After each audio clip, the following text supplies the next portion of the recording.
A snowstorm sweeps across Washington, D.C. as a routine flight to Florida takes off.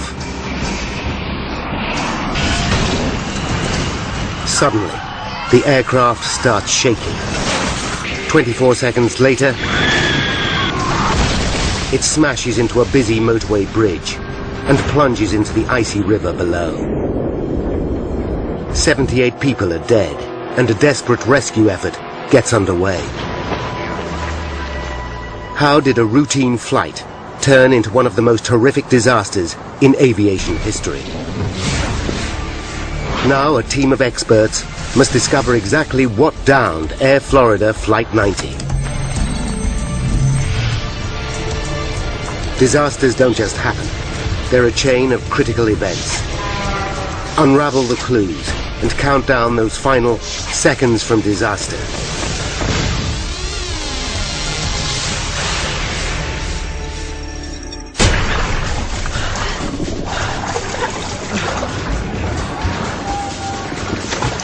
This man has survived a plane crash. Now, as the aircraft sinks, he must cheat death. Again.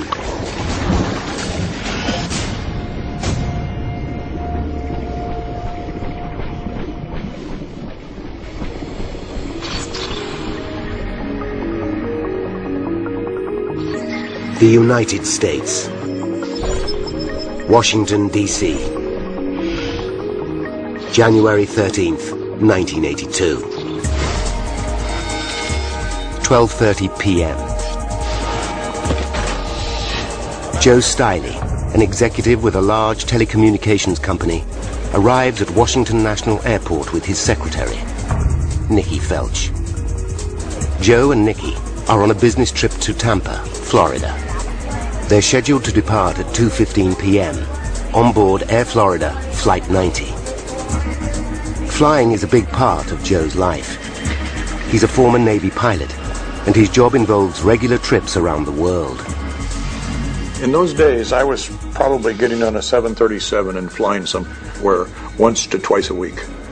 It was almost a routine thing for me to be doing what I was doing that day. Outside, the weather is anything but routine. Washington, D.C. is experiencing one of the worst winters in decades. Temperatures drop to -4 degrees Celsius as a snowstorm rages. Nikki was definitely looking forward to getting where it was warm. She said, "I brought my swimming suit, did you?" And I had not remembered to even pack one. Washington National Airport is just 5 kilometers south of Capitol Hill on the banks of the Potomac River.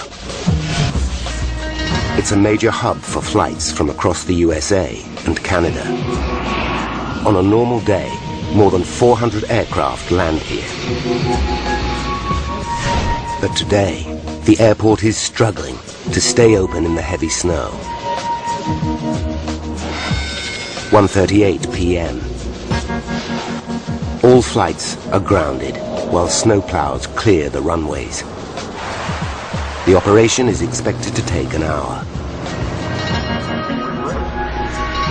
At Gate 12, Air Florida Flight 90, a Boeing 737, is held up by the delay. Seems like every year it gets worse and worse. Yeah, I know. I can deal with rain, but this snow is... Captain Larry Wheaton is 34. He's a family man with 2 children.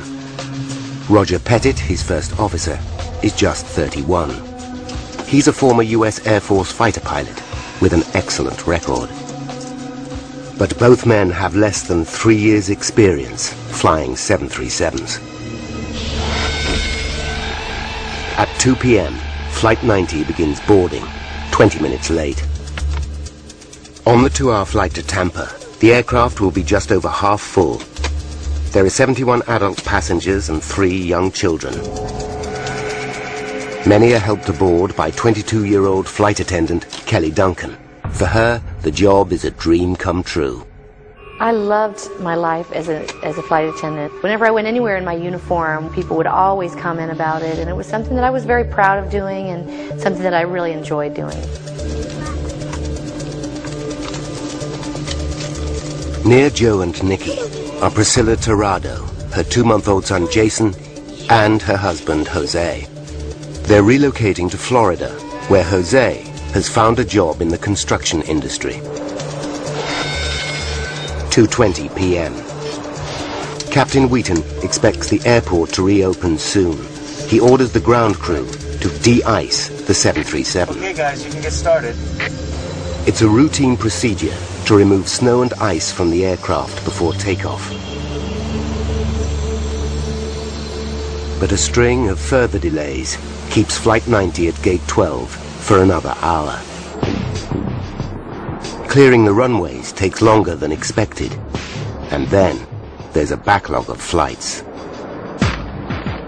There's nothing anyone on board can do but wait. Outside, the snowstorm continues. I could see snow accumulating on the aircraft and all around the aircraft. But it snowed the entire time we were there.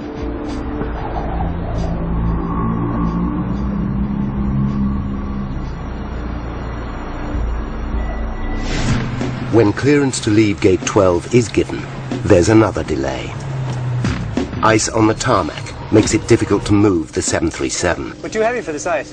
Captain Wheaton decides to help out with a blast of reverse thrust from his engines. Guys, I'm gonna put a little reverse on them. Are you sure? No, don't worry, it'll be okay. 3:35 p.m. Flight 90 eventually begins taxiing to the runway 1 hour and 20 minutes behind schedule. It's a relief for flight attendant Kelly Duncan. When we were finally moving away from the jetway, it was wonderful because I felt like we are finally on our way. Wheaton and Pettit go through their after-start checklist. Anti-ice? APU, running. Flight 90 then falls in behind other aircraft queuing for takeoff. 2 window exits at the center of the cabin and 2 doors at the front. Boy, this is bad. Probably the worst snow I've ever seen. Seatbelts are released to show. Both pilots can see snow on their wings. Pettit is concerned. You know, it's been a while since we've been de-iced. 3:59 p.m. Flight 90 is cleared for takeoff. Position and hold. Flight attendants, please take your seats. At the rear of the passenger cabin, Kelly Duncan straps herself in. Joe Stiley, Nikki Felch, and Priscilla Tirado are just a few meters away. 3:59 p.m. and 45 seconds. Throttles. The 737 finally begins to roll down the runway. Seconds later, thrust readings jump past the target level for takeoff. Oh God, look at that. Doesn't look right, does it? Pettit responds by easing the throttles a touch. Yes, it is. There's 80. But now, it's taking longer than usual to reach takeoff speed of 144 knots. That's not right. And there are strange readings on the flight deck. 120. Joe Stiley is worried. We were nowhere near the normal speeds that I was used to feeling every week in a 737. Going down that runway was like riding in a backcountry road full of potholes. Flight 90 eventually hits takeoff speed Easy. and leaves the ground. Me too. Suddenly, the nose pitches up sharply, and the aircraft starts to shake. In the cockpit, alarms warn the pilots that Flight 90 is about to stall. They have seconds to act, or the 46-ton aircraft and the 79 people on board will fall out of the sky. Seconds after takeoff from Washington National Airport, Flight 90's nose pitches up dramatically, and the aircraft begins to shake. Flight attendant Kelly Duncan doesn't think it's a serious problem. Of course, I thought it was turbulence that we had come through before, so I wasn't worried about it. But the pilots know they're in deep trouble. Flight 90's high nose position is creating so much drag that the aircraft is losing speed fast. Easy, all we need is 500. If the 737 slows down too much, it will stall and then simply drop. Captain Wheaton orders First Officer Pettit to lower the nose by pushing the control column forward. Forward. Forward. Come on, she's barely climbing. As the shaking intensifies, former pilot Joe Stiley fears the worst. I remember vividly saying, how the hell do I get out of this airplane now? And knowing that it was too late, I was already kissing my rear end goodbye. 12 seconds after liftoff, Flight 90 has traveled 1 kilometer. 500 meters ahead, the heavy snow has created a traffic jam on the 14th Street Bridge over the Potomac River. Construction worker Marion Grant Jr. is on the northbound span. His truck has hardly moved for 15 minutes. Traffic wasn't moving at all. Like we'll sit still maybe 3 minutes and we go 5 feet and 5 feet. 4 p.m. and 53 seconds. At an altitude of just 352 feet, Flight 90 suddenly stops climbing and begins to drop. Captain Wheaton jams the throttles forward for maximum thrust. But it's too late. Commuters on the 14th Street Bridge hear the scream of jet engines. We're falling. Larry, we're going down. I know it!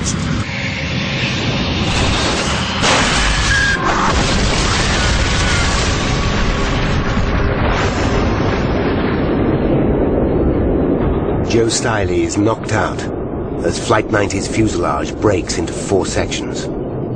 I remember the sensation of blacking out, and I remember saying to myself, God help me.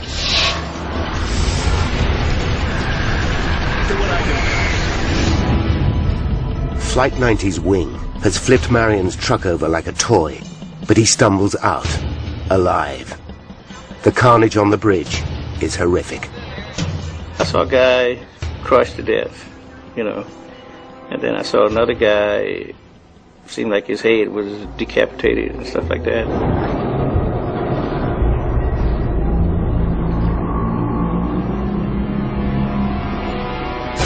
Joe Stiley regains consciousness. His bones are broken in 67 places, but now he has just seconds to cheat death. Again. The water was just rising into my nose and coming up fairly quickly. It seemed like forever to get my legs loose because the seats had collapsed. And then I reached over to try to help Nikki get free. And as I get to the rear of the airplane, I know that I'm free because I can suddenly see just a glimmer of light in the water. And then I knew I was free of the aircraft and started up.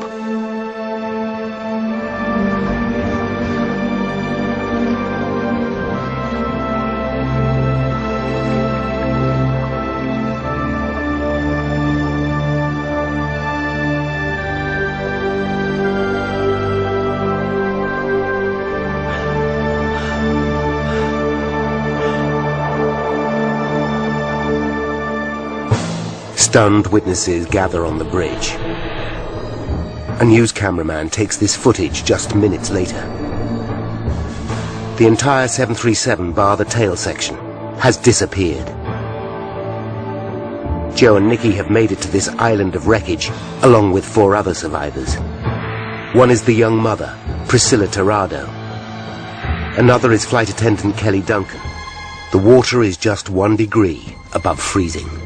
The human body can only survive in these conditions for about 30 minutes. It hurts to be that cold. It feels like knives in you to be that cold. The emergency services arrive minutes later, but their inflatable boats can't get through the ice. It's a devastating blow for Kelly. I really felt like I was kind of just losing hope, thinking, this is really going to be the way I'm going to die. I just didn't feel like I was ready to die. The survivors have escaped a plane crash. But now, they'll freeze to death unless rescuers reach them within minutes.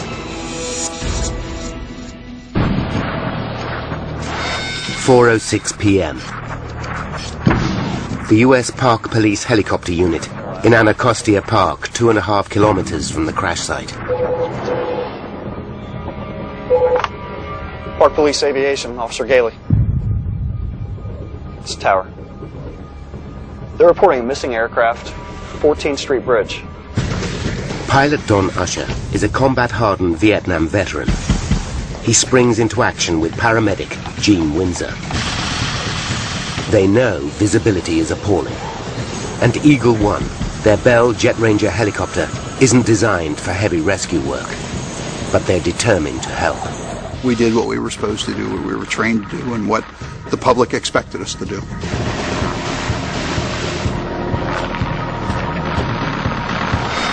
4:10 p.m. 28-year-old Lenny Skutnik arrives at the crash scene. Lenny spotted the commotion while driving home from his office job in the center of Washington. He's unnerved by what he finds.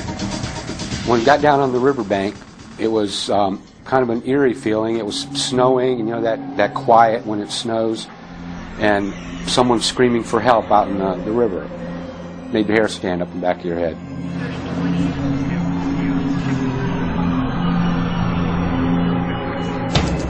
Eagle One is almost flying blind. Don is forced to scan the ground for roads which he knows lead to the 14th Street Bridge. The only visibility we possessed was looking through the chin bubble, what would be called slant visibility. Gene ties together makeshift lifelines. 4:22 p.m. The 6 survivors have been in the freezing water for 21 minutes. Their limbs are numb. They can no longer move their hands. They're giving up hope. And then they hear Eagle One approaching. I suddenly felt the whomp of a helicopter.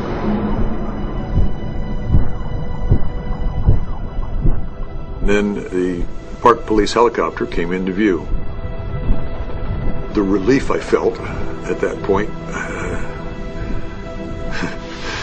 is unimaginable.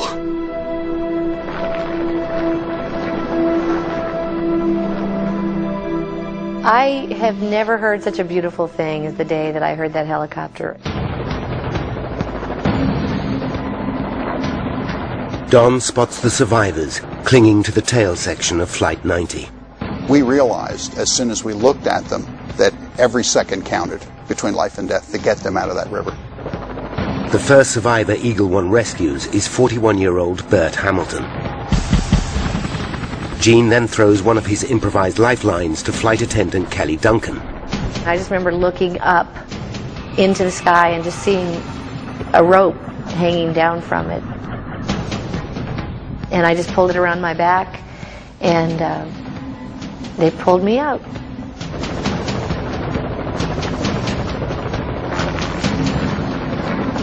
Don and Gene now try to speed up the rescue by dropping 2 ropes. Joe Stiley grabs one of them and wraps an arm around Priscilla Tirado, the young mother. Nikki Felch, Joe's secretary, grabs the other rope. But to Joe's horror, she's too badly injured to hold on. It was the worst feeling, because if there's any one person I'm going to try to help first, it would be Nikki, and I can't. Seconds later, Joe loses hold of Priscilla. Eagle One drags Joe to safety. The crew know Nikki will be kept afloat by her life jacket. Priscilla is their immediate priority. After 30 minutes in the freezing water, her chances of survival are on a knife edge. Lenny Skutnik is horrified as he watches from the shoreline. She was close enough where you could see the expression on her face, and her eyes just looked wild, and she looked like she was going into shock then. Time and again, Priscilla slips from the life ring. Traumatized, exhausted, and temporarily blinded by aviation fuel, she begins to drown. Lenny realizes he can watch no more. It was just too much to take. I absolutely thought she was going to die if I didn't go in and get her.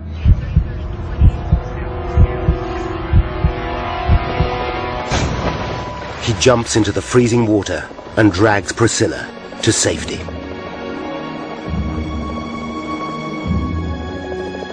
I believe it's a human instinct. I didn't weigh it or think about it, I just did it.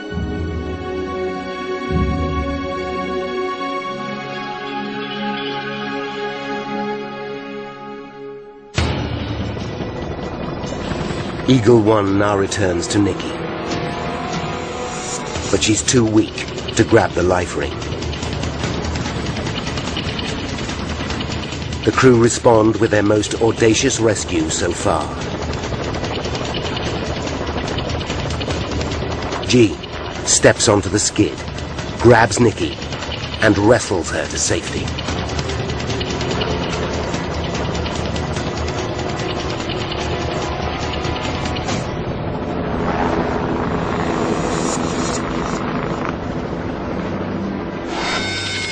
At 4:35 p.m.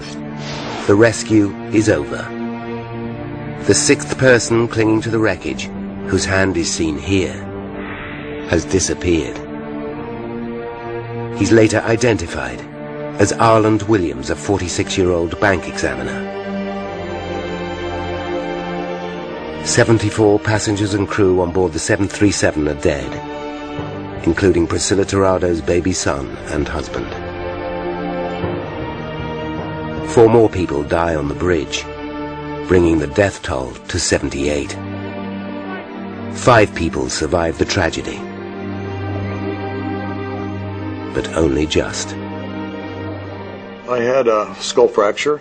My nose was broken, my cheeks were broken, my jaw was broken. All my fingers and thumb on my left hand were broken. My right leg was fractured. My left leg was shattered. Both feet were broken. Other than that, I was fine. Oh, and I had a hypothermia. There's one question on everyone's lips. How did a routine flight turn into one of the USA's most horrific air disasters? Now, by going deep into the investigation, we can reveal the chain of events that led to the crash of Air Florida Flight 90.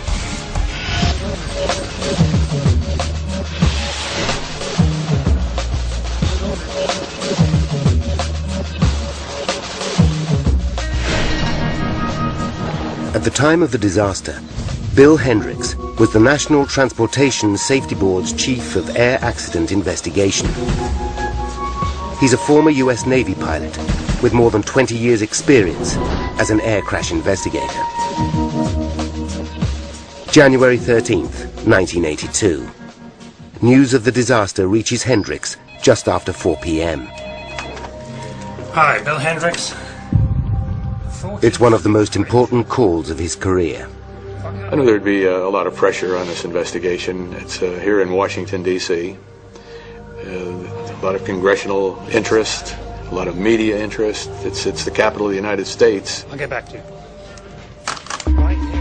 Hendricks rushes to his second-in-command, Rudy Kapustin, who will run the investigation on a day-to-day basis. They immediately call the GO Team, a squad of NTSB experts on 24-hour standby to deal with a major air crash. The investigators reach the 14th Street Bridge later that evening. The crushed cars tell them Flight 90 came down steeply. It hit onto the 4 or 5 vehicles and flattened them out like a pancake up down to their rims before it plunged into the water.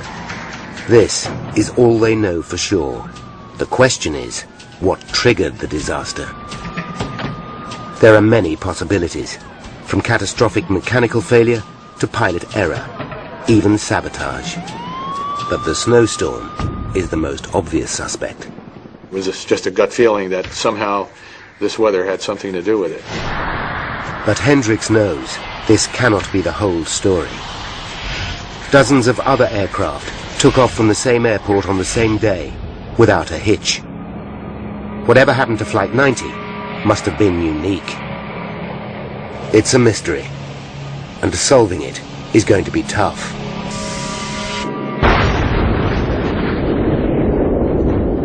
The wreckage of Flight 90 and the clues it might contain are at the bottom of a frozen river. and both pilots are dead. So what happened in the cockpit will remain unknown unless divers find the black box flight recorders. First thing we always look for are the recorders. From the flight data recorder, get altitude, heading, airspeed. From the cockpit voice recorder, get the last 30 minutes of conversation in that cockpit between the crew. Early the next morning, US Coast Guard vessels break through the ice and reach the wreckage. They join forces with the Army and Navy to launch a massive salvage operation spearheaded by a team of 82 divers. Hendricks and his team set up headquarters for the investigation in a conference room at the nearby Marriott Hotel. While the divers concentrate on recovering bodies, the investigators begin interviewing more than 200 witnesses. What they discover stuns them and throws into question the safety of every aircraft that takes off in extreme winter weather. Investigators think Flight 90's horrific crash could be linked to the extreme winter weather on the day of the disaster, but they need evidence. As an investigator, we're trained never to guess. That hunches are good, but you got to back them up with facts. The team begins by questioning the ground crew who de-iced Flight 90 at Washington National Airport. Any faults in their work could have left snow and ice clinging to the aircraft, with grave consequences. The lift an aircraft needs to fly is created by a smooth flow of air over the wings. A layer of ice or frozen snow creates a disruption which can reduce lift and increase drag dramatically. Experts call the problem contamination. The ground crew insist Flight 90 was fully de-iced before it taxied to the runway. But the investigators probe deeper and uncover an intriguing fact. The operator who de-iced the right side of the aircraft mistakenly thought the air temperature was -2 degrees Celsius. In reality, it was -4. As a result, he sprayed less than the recommended amount of de-icing agent onto this side of the aircraft. The investigators feel on the verge of a breakthrough. They decide to examine the de-icing process in even more detail. We're looking at the entire de-icing process. What was the mixture of the de-icing fluids? How was it dispensed? They test the de-icing solution used on Flight 90 and uncover something even more disturbing. The fluid contains half as much of the de-icing agent, glycol, than expected. So the de-icing spray was somehow weaker than the operator's control panel indicated. How could this happen? The team examine every component of the de-icing vehicle used on Flight 90 and find their answer. A specially calibrated valve in the glycol delivery hose had been replaced with an unmodified valve. The result? A reduced flow of glycol to the nozzle.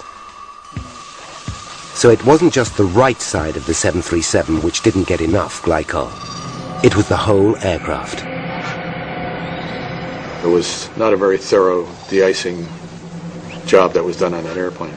It was not that good. It was marginal at best.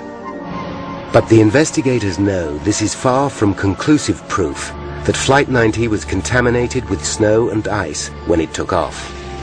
Ground crew used the same de-icing unit on other aircraft without incident, so although substandard, it may still have done an adequate job. If Hendricks' hunch is to hold up, he needs better evidence. What his team discover next shocks them all. Okay, guys, I'm gonna put a little reverse on this. Captain Wheaton used reverse thrust during pushback from Gate 12. Thrust reversers are normally used as a braking system when an aircraft lands. Are you sure? They should never be used before takeoff in wintry conditions for one simple reason. The reversers redirect the jet of hot air leaving the back of the engines towards the front of the aircraft. This can shoot a cloud of slush onto the wing and into the engine inlets. In sub-zero temperatures, the slush can refreeze within minutes.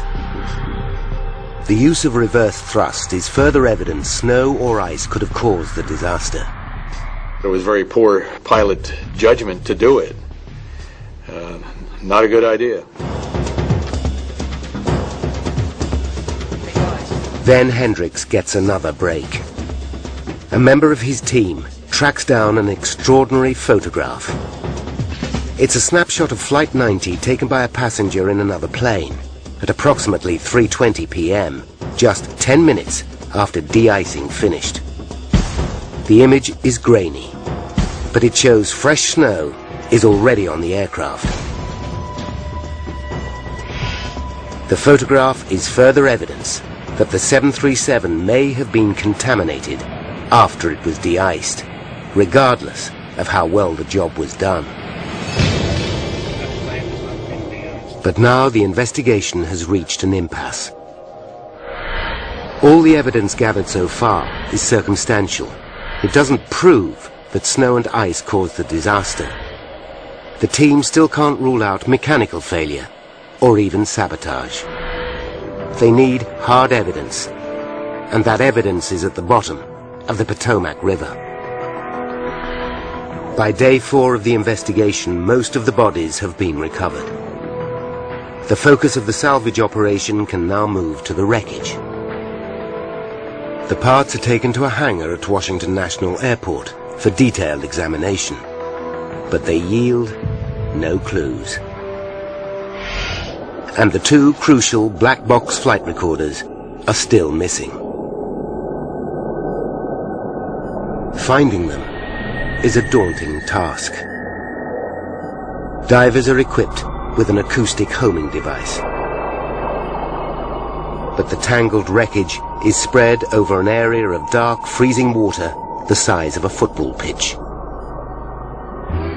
The media is hungry for answers. But NTSB spokesman Francis McAdams still can't announce any breakthroughs. As I told you before, I have no idea until we get all of the evidence. The investigators turn to the one card they haven't yet played: the survivors. Survivors are in the airplane. They hear sounds, they feel bumps and grinds and hear noises. They supply an awful lot of information. Joe Stiley describes how Flight 90 shook violently before it crashed. His words confirm the investigators' suspicions. They know this could be the result of ice and snow, disrupting airflow over the wings. But then, Joe reveals that the 737 seemed slow and sluggish during its takeoff run. Why could this be? Other aircraft didn't have this problem, despite the snowy conditions. Hendricks and his team are mystified. Then, 7 days after the crash, a diver picks up a faint signal. He follows it through the icy water until he can just make out a tangled mass of wreckage. He carefully pulls away twisted pieces of razor-sharp metal and hits the jackpot. In his torch beam, he spots one of the flight data recorders, then the other. It's the moment everyone involved in the investigation has been praying for. After the recovery, Sechrist lifted one recorder over his head in victory. A big moment for the salvage team after a week of frustration.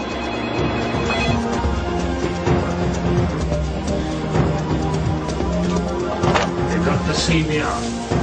All right! When the word reaches the team that the recorders have been found and are being recovered, that is a very good piece of information. The investigators rush the black boxes to their labs. After days of speculation, they're about to find out exactly what happened in the seconds leading up to the crash. They're excited, but they also know They're about to listen to the voices of the dead. Every recorder that I've listened to is always an emotional occasion because of the tragedy involved.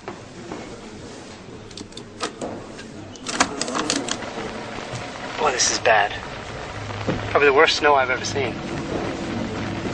You know, it's been a while since we've been de-iced. The team are stunned when they realize both pilots can see snow on their wings, yet they don't turn back for more de-icing. I mean, this one's got about a quarter to half an inch of snow on it all the way down. I got a little on mine. I was amazed, perplexed, wonderment, if you will, that under the regulations, the federal air regulations, you're not allowed to take off with snow or ice or frost adhering to your wings. Could this be why Flight 90's nose shot up just seconds after takeoff? As the investigators know, the Boeing 737 tends to pitch up sharply if the wings are contaminated with ice or snow. But just when the evidence seems to be mounting, they realize something just doesn't add up. They're perplexed by First Officer Pettit's comments about his instrument readings. My God, look at that. That doesn't look right, does it? To try and find out what was worrying him, they study the flight data recorder. Immediately, another mystery rears its head. They discover that survivor Joe Stiley was right. The 737 took 45 seconds to reach takeoff speed, 15 seconds longer than normal. If the aircraft was contaminated by ice and snow, this might slow takeoff slightly, but not for an entire 15 seconds. The team realized something else was wrong with the 737, and they don't know what it is. They could be back to square one.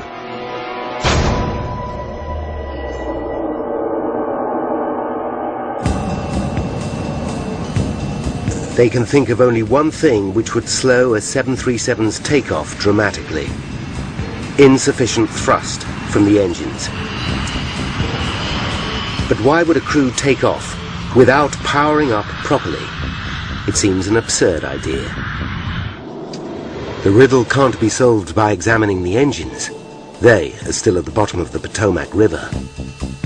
And Flight 90 was fitted with a pre-digital flight recorder which didn't monitor thrust levels. There's only one option left. The investigators scrutinized the low-level engine sounds picked up by the cockpit voice recorder. Using a technique called sound spectrum analysis, they translate these sound frequencies into thrust readings. Yeah, it's 1.7. That's too low. The results are a shock. Both engines were running at a thrust level, or EPR, of 1.7. But the 737's takeoff EPR should be 2.04. The team are baffled. It looks as if the pilots took off without sufficient power. My God, look at that. That don't look right, does it? But how could this happen? Shoulder harness. On. Air conditioning back. Off. Starboard pressure. Up. The investigators play the cockpit recording again and again, looking for clues. The quantity is not accepted. Then they pick up on a tiny detail. Pitot heat? On. Anti-ice? Off. APU? Running. Can we hear that again? Shoulder harness. The investigators are dumbfounded. You said off. Shoulder harness. The recording is poor, but Captain Wheaton seems to say off when asked about the engine anti-ice system. Anti-ice? Off.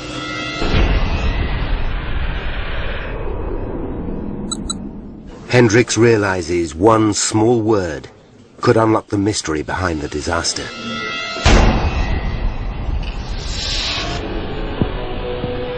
He knows thrust readings for each engine are produced by two sensors, one in the inlet and one in the outlet. Together, they produce thrust readings by measuring the ratio between air pressure at the front and the back of the engine. But if the engine anti-ice system is off, snow and slush could freeze up the inlet sensors. On some other 737s, this has caused the sensors to send pilots faulty thrust readings, readings higher than the actual thrust produced by the engines. If this happened to Flight 90, the crew could, unwittingly, have taken off with insufficient thrust. But there are still two major pieces of evidence missing. Flight 90's engines. Without examining them, the team can't prove beyond doubt that the anti-ice system was off, or that the crash wasn't caused by an engine failure. Then, salvage squads lift the battered engines from the river. 13 days after the disaster, they're rushed to manufacturers Pratt & Whitney for examination. What investigators discover next rocks the aviation world by revealing why Flight 90 was doomed, even before it took off. After days of searching, divers have recovered Air Florida Flight 90's engines from the Potomac River. The clues they contain could reveal whether the horrific disaster was caused by pilot error or something else. Technicians strip the engines down and painstakingly search for any sign of a mechanical problem. But they find nothing. Then they inspect the anti-ice system. One by one, they check the tubes which carry hot air to key areas of the engine. The results are decisive. The valves inside are closed. The anti-ice system hadn't been switched on. But would this be enough to bring down Flight 90? To find out, the team carries out tests in Boeing's state-of-the-art 737 flight simulator. To their surprise, reduced thrust of 1.7 EPR is just enough to keep the aircraft flying. But then, when they factor in the problems created by ice or snow contamination, they make the breakthrough they've worked so hard to reach. Now, by rewinding the events of that fateful day, and by following the evidence uncovered during the investigation, we can finally reveal why Flight 90 crashed. January 13th, 1982. A series of factors combined to encourage snow and ice to build up on Flight 90. The aircraft is sprayed with half the recommended amount of de-icing agent. Further delays allow more snow to gather on the 737. And the use of reverse thrust may have sprayed slush onto the wings and critical thrust sensors. 23 minutes to disaster. Electrical. Wheaton and Pettit leave their engine anti-ice system off. As a result, thrust sensors in both engines freeze up, causing them to send misleadingly high readings to the cockpit. 14 minutes to disaster. The pilots notice a thick layer of snow on both wings. I mean, this one's got about a quarter to half an inch of snow on it all the way down. But contrary to regulations, they don't turn back for more de-icing. 1 minute and 3 seconds to disaster. Pettit is confused by unusual readings on the flight deck. Oh God, look at that. That don't look right, does it? But his captain does not abort takeoff. 24 seconds to disaster. Flight 90 takes off with dials indicating thrust of 2.04 EPR. But because critical thrust sensors are frozen, the real thrust is only 1.7 EPR. At the same time, ice and snow clinging to the wings disrupt airflow dramatically, reducing lift. This changes the aerodynamics of the 737, causing the nose to pitch up sharply. The resulting drag reduces speed, which in turn reduces lift even further. 8 seconds to disaster. The loss of lift reaches a critical point. At an altitude of just 352 feet, the 46-ton aircraft stalls and falls out of the sky. 4:01 p.m. Flight 90 hits the 14th Street Bridge.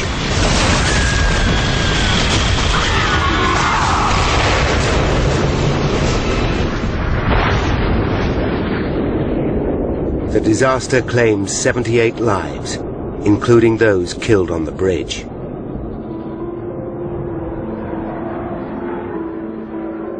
After his recovery, survivor Joe Stiley left his executive job to work for himself.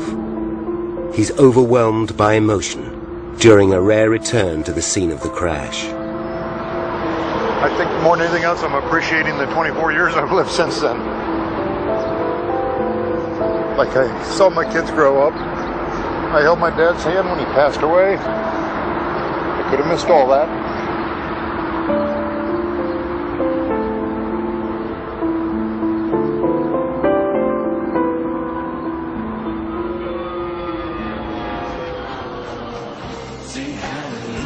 For flight attendant Kelly Duncan, the disaster was a turning point. My prayers were answered when I heard that helicopter come. And instead of running away from God, I all of a sudden started wanting to run to God. She quit her job as a flight attendant and is now a teacher at a Baptist school in Miami. Following the disaster, aviation authorities issue a series of directives to radically improve all aircraft de-icing procedures. They include measures to make sure thrust sensors don't become blocked by ice. The changes make flying safer for every aircraft that takes off in winter weather.